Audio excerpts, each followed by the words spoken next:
name is Paige. I'm a 33-year-old housewife. I'm living together with my husband, Simon, who is 5 years older than me. I have a good relationship with my parents-in-law, who are living in the same neighborhood as us. Honestly, I don't get along too well with my father-in-law, but my mother-in-law is a very kind and good person. During my days off, I hang out with my mother-in-law a lot. We go shopping together and we go to the cinema to watch movies together. We have so much fun together. Simon has 2 older brothers, Timothy and James. They're both single. Timothy is a lawyer and James works overseas for a foreign securities company. Timothy and James are very busy men, so they don't visit their parents as much as they want to. That is why they worry about me and help me out since I live near their parents' house. I wish these happy days with my mother-in-law go on forever. That's what I was hoping for. However, one day, those happy memories suddenly crumbled. Ouch! It hurts! Paige, help me! Oh my god, Mrs. Jones! My mother-in-law suddenly collapsed on the floor. Because I happened to be visiting my mother-in-law's house that day, I was able to witness what happened and I was able to call an ambulance immediately. Thankfully, she was brought to the hospital ASAP. However, my mother-in-law had to stay at the hospital for a while. Unfortunately, the doctor told us that my mother-in-law would need to be nursed because she won't be able to perform basic tasks on her own anymore. Paige, I'm so sorry for always bothering you. Oh, no, please don't worry about it, Mrs. Jones. I don't feel bothered at all. What's important is that I hope you get well soon. Nothing was damaged when it came to my mother-in-law's head. However, she can't move her hands and feet like she used to before.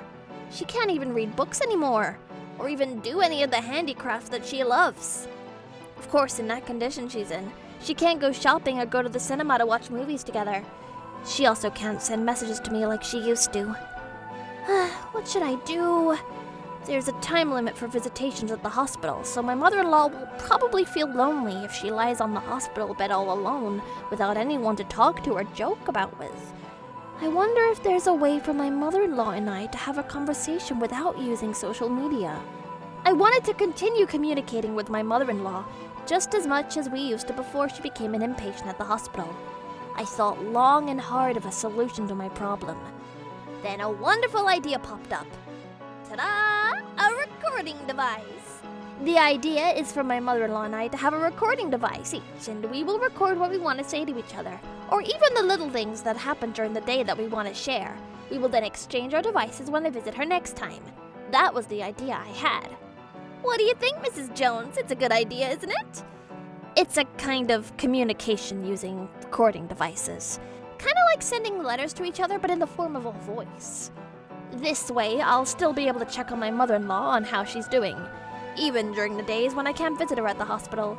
Also, since my mother-in-law likes talking, she will probably have a better time at the hospital that way instead of getting bored over there alone doing nothing. My mother-in-law was very happy and excited about my suggestion. That's how me and my mother-in-law's voice letters started. When I arrive home from visiting my mother-in-law at the hospital, I take out the voice recorder from my bag and I listen to my mother-in-law's recorded voice. Paige, the food they served at the hospital today was tofu hamburger. I can't manage to eat properly by myself anymore, so the nurse helped me to bring the food to my mouth. Tofu burger has fewer calories compared to meat steak. I guess that's better because it's like a diet for me. Paige, do you add some other ingredients to your burger patty? When I was younger and was still cooking for my children, I used to add some chickpeas and beans and even seaweed for additional nutrition. I then recorded my reply to my mother-in-law's message. I added finely chopped mushrooms in my burger patty. It adds volume to it and extra flavor. It's so delicious. When you come home from the hospital, I'll cook a burger with mushrooms for you. So look forward to it, okay? My mother-in-law is very kind to me, so of course I naturally want to do anything that'll make her happy. Honestly, I don't want to do anything for my father-in-law who does nothing but complain all the time. Huh? You cooked hamburger steak again? Meat is too heavy for old people like me, so you should think more carefully next time before cooking. And what's this weird texture I'm chewing? Oh, that? I added some finely chopped mushrooms inside. The other day, Mrs. Jones and I talked about... What weird food is this? Just cook the food as it's supposed to be done. Don't innovate or something. I only want what I'm used to. It will taste bad if you experiment on stuff. My father-in-law is now living alone in their house. Since my mother-in-law was admitted to the hospital, he doesn't know how to do any of the chores at home, so my mother-in-law asked me to take care of him. During the weekends, I go to my parent-in-law's house and I clean the house, do the laundry, and cook food for my father-in-law. He's still healthy, so I think he should do the chores by himself. However, I don't want my beloved mother-in-law to worry about anything, so I end up doing all these things by myself. I just wish my father-in-law would at least show his appreciation for my efforts. My father-in-law firmly believes that women should do the chores. He has old values from the 60s, so even now that his wife is in the hospital, he doesn't lift a finger to clean the house. Also, he always complains how I do the chores. What's worse is that my father-in-law is not the only one who doesn't know how to do any of the chores at home. What? We're having takeout for dinner again? Paige, aren't you being a little lazy with cooking these days? I got no choice but to order food. I go to work just like you, and during the weekends I visit your mother at the hospital and I take care of all the chores and your father in their house too. So I can't do all the chores at home with all that. I'm thankful about how you're doing all that, but I can't have you not do the chores at home. Wait a second. Are you using my mother and father as excuses to not do the chores at home? How unfair and lazy of you to make excuses like that! Seriously? You're awful. I'm doing the best that I can. My husband and I both have jobs, but he doesn't help me with the chores at home at all. He relies on me too much to do everything for him. What's even worse is that he's being very irrational and complains all the time. If I knew this would happen, I should have taught Simon how to do the chores at home before my mother-in-law got sick and ended up staying at the hospital. My mother-in-law said that she regrets not teaching her husband how to do the chores. She apologized to me via the recording device we exchanged. Paige, I'm very truly sorry because I failed to teach my husband and son how to do the chores at home. You're doing all the chores at home without the help of these two grown men.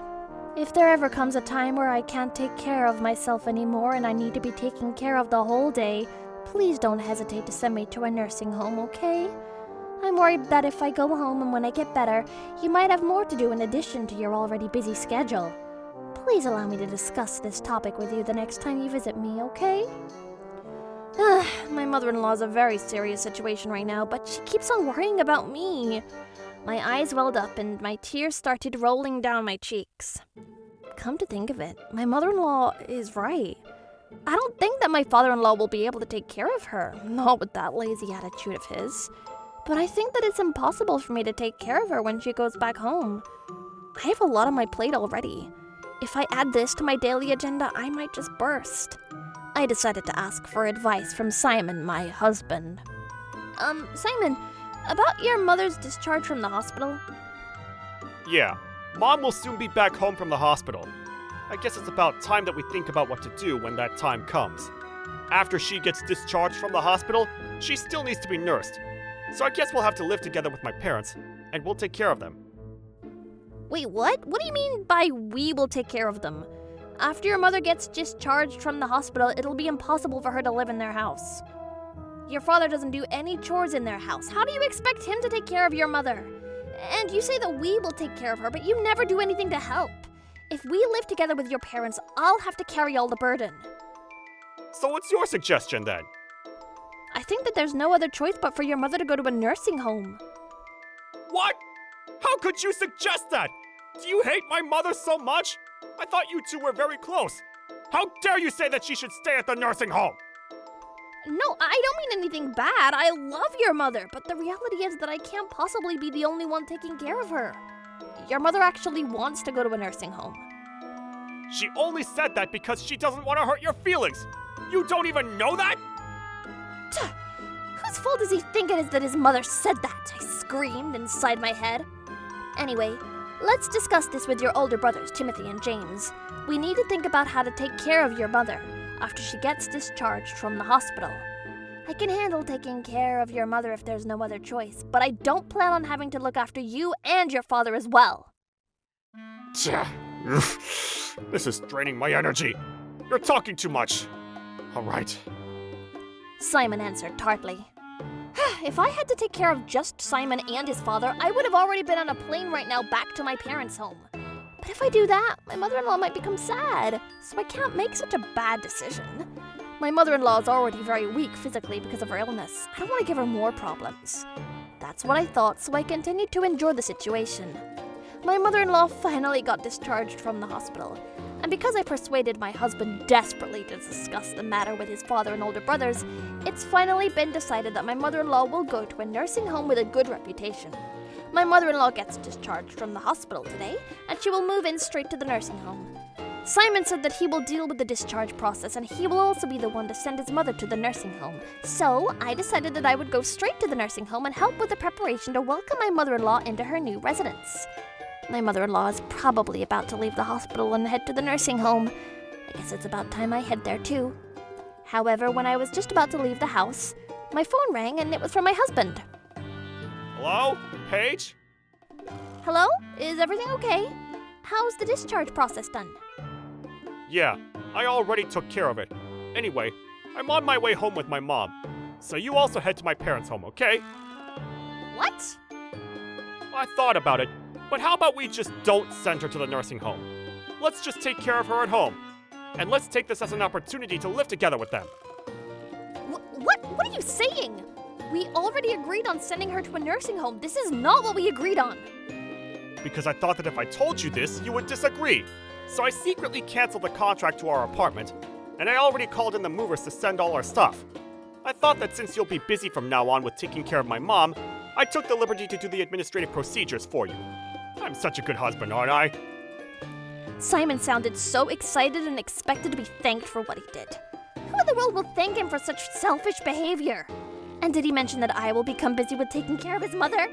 What in the world is he talking about? Wait a minute, Simon! Listen! Oh, sorry, the doctor's calling me. I'll hang up now, okay? See ya! Simon made an excuse and he dropped the call. Oh my, I need to pick up my mother-in-law no matter where she is. I shouldn't waste time worrying. Anyway, I should go straight to my parent-in-law's house and I will grill my husband and his father with questions. Without a moment's delay, I headed straight to their house. And then, as a result of Simon's actions, we had to move out of our house and move into his parents' house. Our apartment's contract had already been cancelled, and the nursery home where my mother-in-law was supposed to go to was already cancelled by my stupid husband. I can't possibly leave my mother-in-law unattended, so I had to do everything within the limited time I had in a day, and with the limited amount of energy that I had. Thus, my three-part life started. A life of going to work, doing all the chores at home, and taking care of my mother-in-law, and my husband, and my father-in-law. 3 months after my mother-in-law was discharged from the hospital, time flew by so fast. These past 3 months have been like living in a nightmare. Ever since we started living together with my parents-in-law, I tried balancing work and taking care of my mother-in-law. It's already exhausting doing both, but my husband doesn't have any plans to help me with the chores. Even after we moved into his parents' house, of course my father-in-law is behaving the same as his son. Morning, noon, and night, I am busy with work and nursing care. I felt overwhelmed with everything and I eventually got sick. I had to take a temporary leave of absence from work. Thankfully, my boss was understanding and I was able to take a nursing care leave. However, both my husband and father-in-law strongly say that nursing should be done by the wife. They pushed the job to me and never even bothered to lift a finger. However, I don't have the time to even argue with them about it. My mother-in-law knows me very well, that I am very exhausted with everything, including nursing her.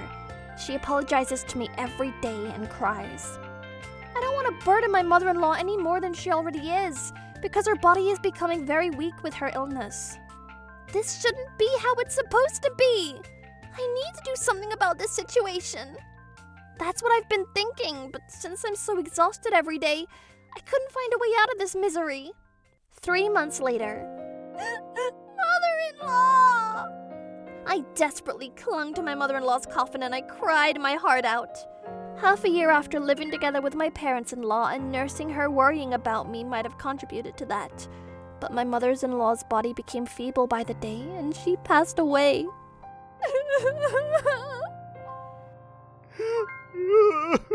It happened so fast. It wasn't long from after she got out of the hospital. It all happened so fast. Simon and his father, who were preparing for the funeral, were standing there chatting? But you know what? I can't proudly say that we did the best we could. Ah, that's right. You and me. We did the best we could do. I feel sad that she's gone now, but she's probably fulfilled. Definitely, without a doubt. I hope that she rests in peace. Wait a second, did I just hear what I just heard? Hey! What did they just say? How delusional are they? Hearing their conversation with my back turned to them, I was trembling with rage inside me. Did the best they can. What best? When? They made me do everything from doing the chores to nursing my mother-in-law. How dare they proudly say that they feel fulfilled? They didn't even lift a single finger at all to help. They never even served their food after I cooked everything. Nor did they even bring the plates they used as the sink and washed them. They never even took their own socks out of the drawer by themselves. I thought that if I opened my mouth and said something, I might say something harsh because of how I'm feeling right now. The two of them left without me being able to say anything at all. I looked at my mother-in-law, sleeping in the coffin, and I promised to myself, I will never forgive those two for pretending to do all the hard work despite not helping me take care of my mother-in-law. I need to correct their mistake, because if not, my mother-in-law won't be able to rest in peace. But what exactly should I do to achieve that? Even if I told everyone that those two didn't help with anything, I wonder if anyone would believe me. I don't have any proof that I nursed my mother-in-law, but I guess I also don't have proof that I didn't do it. If we get into a dispute and the argument gets nowhere, there's a possibility that people will think that I'm the bad guy. At a loss of how to proceed, I looked at my mother-in-law. I noticed that she looked very pale, so I thought of applying lipstick on her. I wanted to go peacefully after all. Alright, where's the lipstick? I searched for the lipstick inside my mother-in-law's makeup pouch. I was about to take the lipstick out from the pouch when I discovered something useful. Fast forward an hour and the funeral started. Simon and I, together of course with my widowed father-in-law and my brother-in-law, flew all the way here to attend the funeral. The many relatives they had also attended. My late mother-in-law had plenty of friends. So many of hers attended the funeral too. My co-workers as well as Simon's co-workers were also there, so the funeral hall was very crowded. I was the only one who patiently waited for the moment that was about to happen. Then that moment finally arrived. It was the moment when my widowed father-in-law stood in line together with his 3 sons and started greeting. First of all, I would like to thank everyone for joining us on this important day. It wasn't long after my wife got diagnosed with the illness when she went to heaven before me. But thanks to our efforts of taking care of her, she was able to go in peace. We desperately nursed her, and there were very difficult times. But when I think about doing it for my mother... All lies. The attendees who knew nothing about what was happening sympathized with them. There were even people who were wiping their tears off. But little do they know that something is about to happen that will dry out those tears like the Sahara Desert. I pressed play on the recording device. Now, mother-in-law in heaven, please punish them accordingly. Paige, thank you very much. My mother-in-law's voice echoed across the room. The attendees were shocked to hear her voice. They looked around to see where the voice was coming from. It's been about half a year now since I collapsed and was taken to the hospital. I'm truly thankful for your care and support, Paige. Because I failed to teach my husband and son how to do the chores at home, you're doing all the chores at home without the help of those 2 grown men. They mistakenly think that men should not be doing any help at home. It's my fault for not teaching them. I'm truly sorry, Paige. You take care of me every day despite looking very exhausted, because you still have to go to work and manage everything else at home. But those 2 don't even do anything to help you at all. You have no idea how many years I've shed in my bed because of their behavior. What? Wait a second! Why am I hearing her voice? Where is it coming from? Paige, it hurts me to say this, but I think that if you divorce my son, Simon, and get out of here, I'll be sad when you're gone, but this is for your sake, you know? After listening to this recording, contact my eldest son, Timothy, immediately, and tell him about how Simon didn't help you with anything at home. Also, tell him about how Simon decided that he and you will move in with us without any discussion, as well as how he made you do all the nursing that needed to be done. I'm sure that Timothy will help you as a lawyer. When I looked at my brother-in-law, Timothy, he nodded at me. Also, as for the money that I invested in the securities company where James works, I want to give all my assets to you, Paige, as a token of my gratitude to you. Consult with James about this, okay? I'm sure he will deal with the situation properly. When I looked over at James, he nodded in my direction. My mother-in-law's speech continued. There is one more thing I want to tell Timothy and James. It seems like Simon told them that he will need money for my nursing expenses at a nursing facility, so they handed him money for that. But I didn't end up going to the nursing home, but I haven't heard or seen him handing back the money. There's a possibility that Simon used all the money to himself. Simon made a face showing that he was in trouble. Just as my mother-in-law suspected, Simon apparently didn't give back the money and instead he used it all for his benefit. His two older brothers looked at him with fury in their eyes. Feeling the tension in the air, I can tell he's pretty screwed after this. Paige, I don't think I have plenty of time left in this world, but I am truly grateful to you for everything you've done for me. You're like a real daughter to me. I've had a happy life because of you. Thank you. Mother-in-law! I clung to my mother-in-law's coffin. In the background, what my husband and my father-in-law had been doing was exposed in front of everyone who attended, so my father-in-law shrunk out in embarrassment. All the relatives and friends and acquaintances were whispering. Simon was cringing in fear because his wrongdoings had been exposed. Timothy and James were scolding him in total rage. The hall was in complete chaos. But I didn't mind all those things, because my beloved mother-in-law said that I'm like her real daughter. Mother-in-law, I'm truly honored and happy that I was your daughter. Thank you. Thank you so much, mother-in-law. After my mother-in-law's funeral, Simon and I got divorced. Timothy, who received the message from his mother, helped me out with the process. He made sure that Simon paid a huge amount of alimony. As for my mother-in-law's money with the securities company with James, it's actually an inheritance money, so I can't legally receive it directly. However, James scolded my father-in-law, and he made sure that my father-in-law gave me the investment equivalent. And then as for me, since my mother-in-law is not in the house anymore, I don't have any regrets with Simon or the house. After the funeral ended, I immediately hopped on that train and headed back home.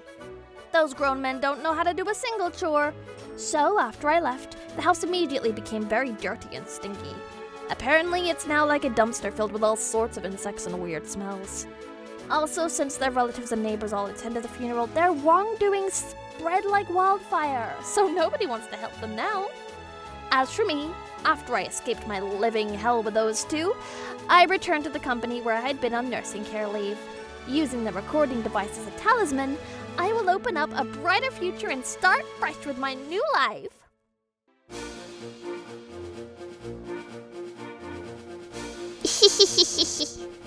Thank you for watching! What kind of crazy people will we get to see next? Stay tuned for more!